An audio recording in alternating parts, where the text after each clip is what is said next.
On your mark, get set, go.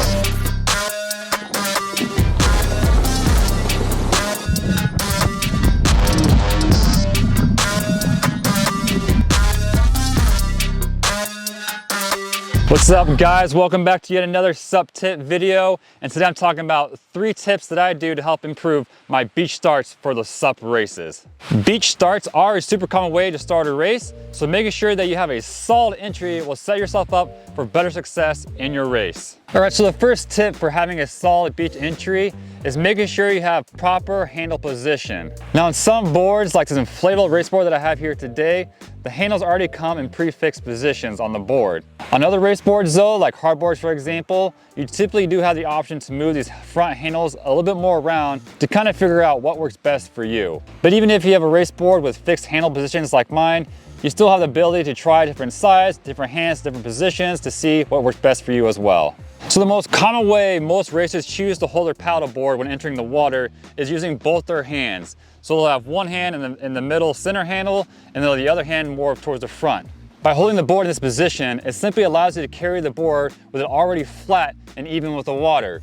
So when you go to set it down in the water, you simply just have to set it down flat, jump on it, and away you go. Another position you can try is simply just putting your hand on the middle handle and then using your front hand to kind of help guide the front of the paddleboard to keep it straight as you go into the water. So by carrying the paddleboard this way, the board is vertical on your side. Then as you go into the water, you lay it down flat, jumping on the board and going on your way. So give both methods a try and find out what works best for you.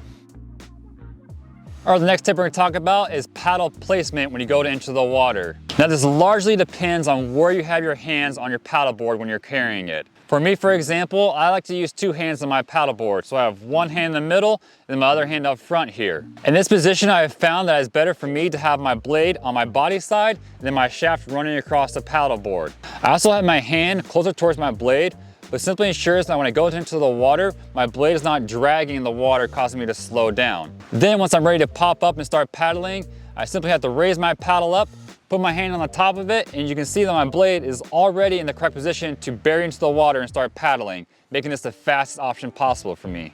But this is just one method for carrying your paddle. I've also seen other people carry their paddle in their center hand on the center handle there while you're entering the water as well. Or I've seen other people who do the one-handed carry, put their one hand on their paddleboard, their paddle obviously in the other hand, and they're kind of using, like I talked about earlier, that front hand to kind of just guide the paddleboard straight as they're going to enter the water as well. So really at the end of the day, it's just you going out there, practicing some different options of where you can place the handle in your hands and where to place it on the paddleboard, as well as practicing to see where's the best option for you to carry the paddle in your hand. Like should you have your hand closer towards the blade or should you have your hand closer towards the middle of the shaft?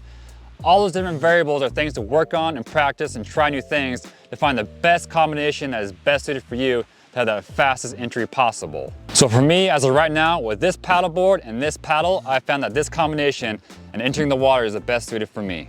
And real quick, before we dive into this last tip, and if you're enjoying this content, which hopefully you are, be sure to subscribe to the channel to make sure you don't miss out on more content to come. So the last tip to work on to improve your beach starts is your entry and glide. When you first enter the water and get on your paddleboard, you want to make sure you're using the most amount of that glide possible before you start paddling. If you start paddling too soon, you're simply going to waste the glide that you could have got from your paddleboard. Or if you start paddling too late, you're simply going to start slowing down and losing speed before you even start paddling. So there's definitely a sweet spot in that glide period when you first enter the water, and it simply takes practice to find where that spot is for you. So the best thing to do is go out there, take a few running starts into the water, jump on your paddleboard, and simply just see how far your paddleboard glides without paddling. Then simply practice popping up, getting your paddle in the water, and continuing the top speed of your paddleboard. So I hope you guys got some helpful tips to help you improve your beach starts. And if you have any other thoughts or pieces of advice for myself or for other people, be sure to leave those down in the comments down below. I'll catch you guys in the next video.